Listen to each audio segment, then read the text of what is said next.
तर वाचाळवीर अभिनेत्री कंगना रनौतच्या अडचणी आता वाढण्याची शक्यता आहे, कारण कंगना विरोधात पाटण्याच्या कोर्टात तक्रार दाखल करण्यात आलेली आहे।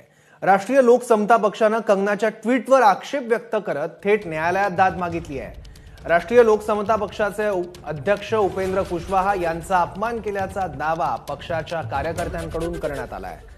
कंगनाने 3 डिसेंबर 2020 रोजी ट्विटरवर शेअर करण्यात आलेला एक आक्षेपार्ह फोटो रिट्वीट केला होता। या फोटोवर तुकडे तुकडे गँगचे नवीन स्टार्स असं लिहिलं होतं। हा फोटो उपेंद्र कुशवाहा यांच्या एका राजकीय सभेचा होता। या ट्विटमध्ये उपेंद्र कुशवाहा तसंच इतर नेत्यांवर आझाद काश्मीर, लिबरल जिहादी, अर्बन नक्षलवादी आणि खलिस्तानी अशी टिप्पणी करण्यात आली होती।